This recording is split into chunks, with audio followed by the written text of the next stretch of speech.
আমার মনে হয় যে অন্তর্বর্তীকালীন সরকারের বিষয়টা তো একটা দায়িত্বের বিষয়। কিছু কিছু উপদেষ্টার কাছে দুটো করে মন্ত্রণালয় হয়তো থাকবে, কারণ এটা রেগুলার বা রুটিন ক্যাবিনেট যেভাবে পরিচালিত হয় সেভাবে পরিচালিত হচ্ছে না। কিন্তু কতগুলো জায়গাতে আমরা মনে করেছি কাজের গতি এবং দক্ষতা দুটোই বাড়ানো প্রয়োজন, আর আরও একটু অন্তর্ভুক্তিমূলক হওয়া প্রয়োজন। সে প্রেক্ষিতেই কারো কারো কাজের চাপ কমাতে সেখানে প্রতিমন্ত্রীর পদমর্যাদায় নিয়োগ দেয়া হয়েছে, আর কোনো কোনো মন্ত্রণালয় আমরা নতুন উপদেষ্টা পেয়েছি। আশা করি এগুলো আমাদের সুনির্দিষ্টভাবেই মূল্য সংযোজন, ভ্যালু এডিশন হবে, এবং এইটুকুনের দরকার ছিল আসলে আমাদের টু প্রুভ আওয়ারসেলভস। মানুষের তো একটা প্রত্যাশা থাকে, যেটা এই 3 মাসে আমরা বুঝেছি, সেইগুলোকে ক্যাটার করতে। যেমন আইন শৃঙ্খলার ব্যাপারে মানুষের একটা স্পষ্ট প্রত্যাশা আছে যে এখানে সরকারকে আরও বেশি দৃশ্যমান কাজ করতে হবে। জিনিসপত্রের দামের ব্যাপারে মানুষের একটা প্রত্যাশা আছে যে দ্রব্যমূল্য যেন কখনোই নাগালের বাইরে চলে না যায়। সেই সমস্ত বিবেচনায় নেওয়া হয়েছে। আপাতত আর কোনো সদস্য সংখ্যা বৃদ্ধি করা হবে এমন আপাতত কোনো আলোচনা নেই। হলে আপনারা জানবেন, এগুলো তো গোপনে করা সম্ভব না। একটা জিনিস হলো যে তারা দ্রুত নির্বাচন চাচ্ছে, এই ব্যাপারে আপনার আচ্ছা, কারণ আপনি একজন নীতি নির্ধারক। আচ্ছা, এটার উত্তরও আমি আগেও দিয়েছি, এখনো দিচ্ছি। এটা খুবই স্বাভাবিক যে রাজনৈতিক দলগুলো নির্বাচন চাইবে। নির্বাচন তো আমরাও চাই, ভোট দিতে তো আমরা সকলেই চাই। একই সাথে আপনি আমাকে বলেন যে আপনি কি এখন একটা শুধু নির্বাচন চান, নাকি আপনি যে চরম আত্মত্যাগটা করা হলো এটার প্রেক্ষিতে যে সংস্কারের দাবিগুলো উঠেছে সেটাও চান। রাজনৈতিক দলগুলো সংস্কারের দাবি কিন্তু অস্বীকার করছে না। তারা সংস্কারের কথা বলছে, বলছে দ্রুততম সময়ের মধ্যে সংস্কার। আসলে কতগুলো অকার্যকারিতা যেগুলো সিস্টেমে ঢুকে গেছে, এগুলো দ্রুততম সময়ের মধ্যে আসলে সারিয়ে নেওয়াটা সম্ভব হচ্ছে না।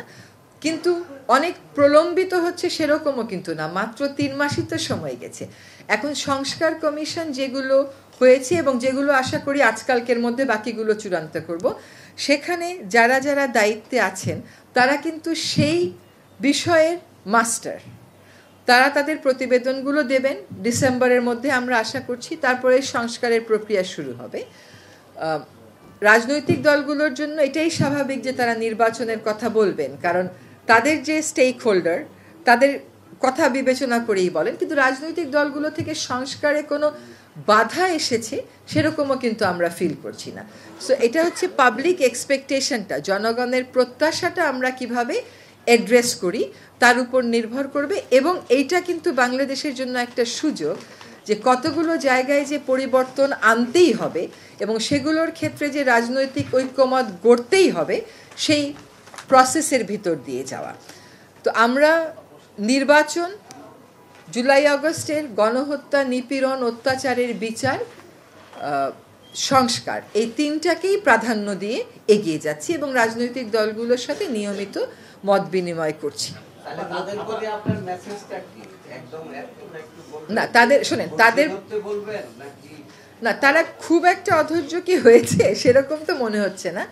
ব্যাপারটা হচ্ছে যে শুধু যদি মানে সংস্কারের দাবিটা এই সময় কেন এসছে, আমি বলছি না আমাদের কাছ থেকে কেন এসছে, এই সময় কেন এসছে তার তো একটা প্রেক্ষিত আছে। জুলাই আগস্টের সেই প্রেক্ষিতকে তো আমরা ভুলে যেতে পারি না।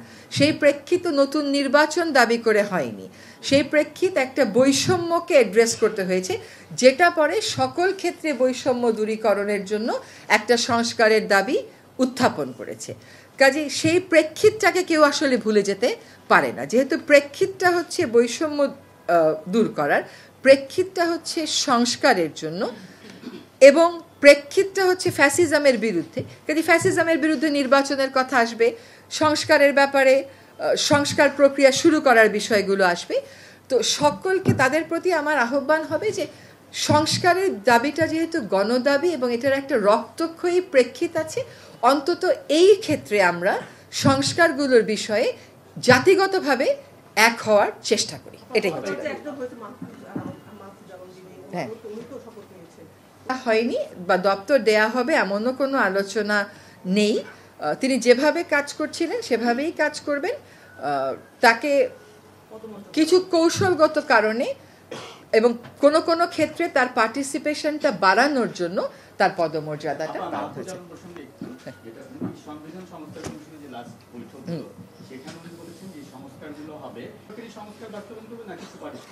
আসলে কমিশনের ব্যাপারে উনি যখন ওখানে অন্তর্ভুক্ত ছিলেন এবং এখনো আছেন, তখন উনি একটা পদে ছিলেন, এখন আরেকটা পদে হয়েছেন। এই আনসারটা আমার মনে হয় ওনার কাছ থেকে স্পষ্ট করে নেওয়া ভালো, কারণ কোন কমিশন কি ভাবছে, আমরা যে প্রথম মিটিংটা করলাম সকল কমিশনের সাথে, এটা আমাদের জিজ্ঞাস্য ছিল না।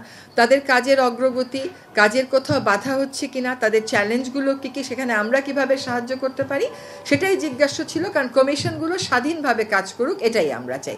এখন কমিশন তার মতামত যখন অন্তর্বর্তীকালীন সরকারের উপদেষ্টা মণ্ডলীর কাছে পেশ করবেন, তখন কি সিদ্ধান্ত হবে সেটা আরেকটা ভিন্ন বিষয়।